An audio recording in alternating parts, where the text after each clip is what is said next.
In Friesland binnen prachtige boetenplaatsen te vinden. Ze weerspiegelen de grutske geschiedenis van de provincie. Er is een heel soort moois te zien. In de gebouwen lieken goed als in de tuinen en parken. De eigenaars, haar maaiwerkers en de vrijwilligers onderhouden deze bijzondere pronkjes, maar een soort leefde voor de toekomst.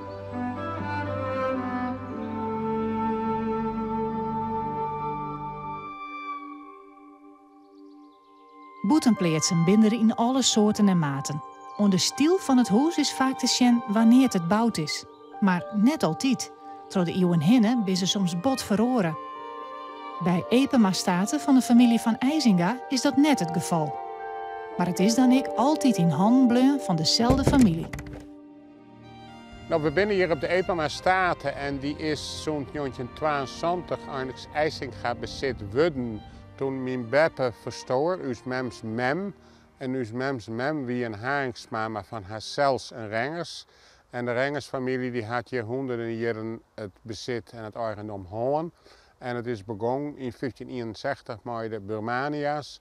En die datum wordt ook gezien als bouwdatum van het huis.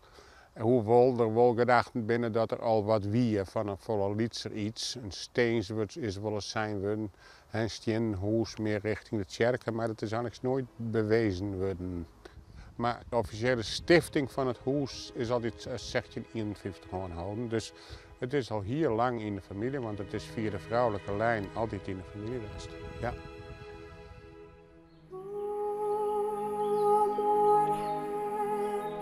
De eerste boetenplaatsen binnen bouwd van Lietse stien en ze hebben vaak een trepkegevel.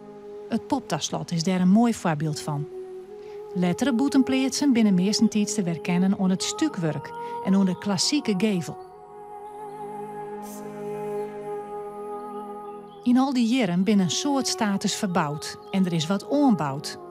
Soms is dat duidelijk te zien, maar soms ik heel dan net.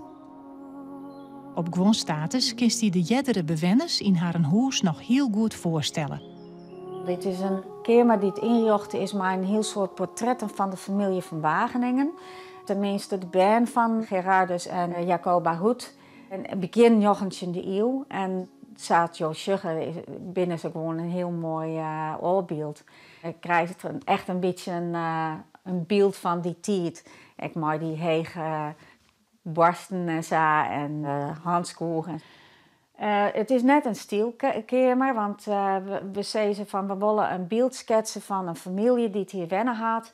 Die van alle soorten eeuwen wat behouden had. De tafel daar is ook heel mooi. Dat is een soort van klap onder de wand, zo heet dat. En dat waar het normaal sprutsen in het zaal zetten. En als er dan een groot gezelschap weer, werd het uitklapt en dan kon daar ook om tafelen worden.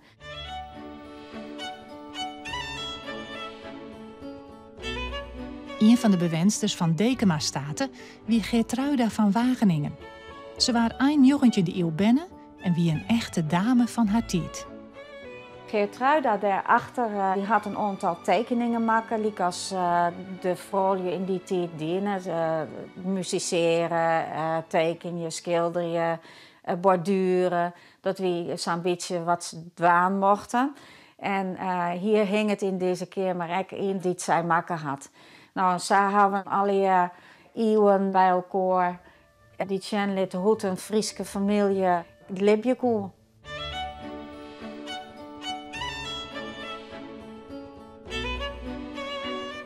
Dat gewoon huizen nog de originele oude inrichting hebben, binnen orenhuizen letter op nij inrichten, maar meubels uit een bepaalde stilperiode.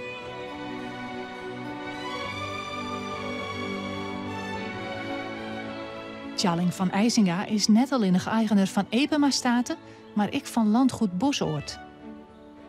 Sorry, dit vonden we met het opruimen. Ja, ontzettend leuk. Dat is mijn 1841. Dat is ook een ver familielid. Dat was een neef van mijn overgrootvader. Die toen eigenaar van de grond was, maar toen stond het huis er nog niet. En hij was hier burgemeester eind 19e eeuw en heeft in 1884 het huis hier gebouwd. En het is later weer door een oud-oom van mijn vader teruggekocht. En via dienstvader, mijn vaders vader dus, is het weer Weldere Rengers, was wel familie. Mijn moeder stamt daar direct van af. Dus het is allemaal één pot nat. Ja. Dat is leuk.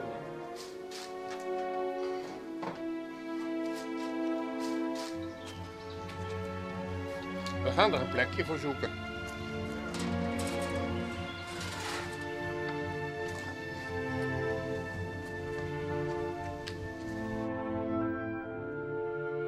Op gewoon boetenpleetsen, liek als hier in Marsum, is er souveneerd verloren onder de inrichting van de eerste eigenaar.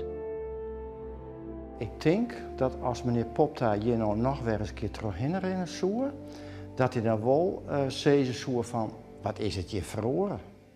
Want dat is natuurlijk logisch na 300 jaar. Maar hij had opgeschreven dat dit huis nooit verhuurd of verkocht mocht worden. En dat het ten dienste moet staan aan de voogden. En het is ook de taak, de opdracht van de voogden om zo vol mogelijk het testament na te leven. Maar dat is heel moeilijk betiden. Want je wil wel een beetje met de tijd meegaan, maar eigenlijk willen we dat niet. Maar het moet al. Je moet er meegaan met de tijd.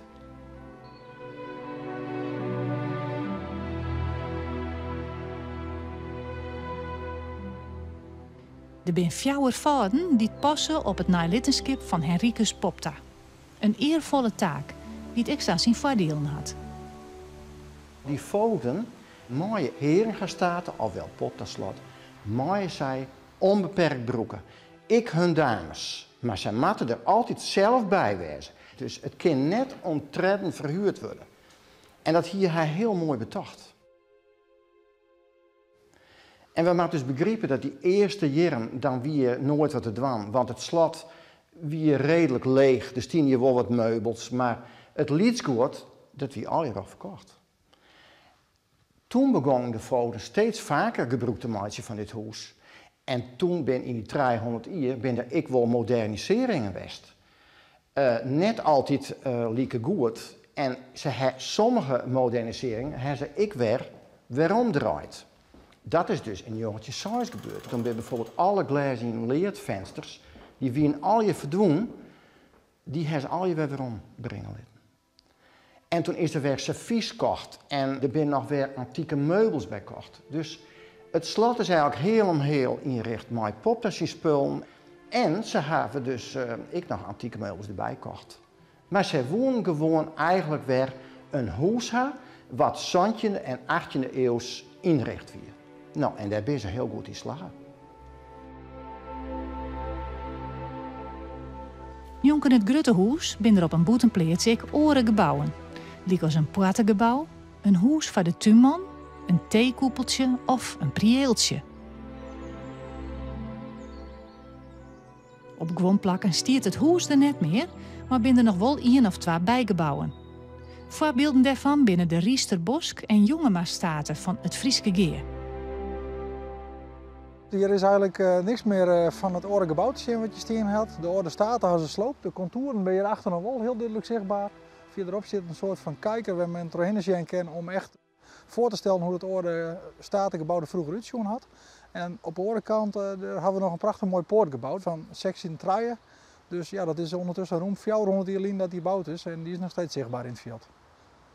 En met name de contouren van het park is duidelijk te zien dat er een hele mooie oude slotsgracht omheen zit. Waar men zich verdediging koert in de vijand. Die eerst het wettertrouw moest en vervolgens bij het poortgebouw tot stoppen dwongen worden. Dus ja, daar zijn de oude contouren nog wel zichtbaar. En de padenstructuren en de beplanting is eigenlijk letter zo mooi maken dat het echt een hele mooie uitstraling kregen had. En we houden het in stand omdat cultuurhistorie een heel belangrijk aandachtspunt is in de statuten van de vereniging.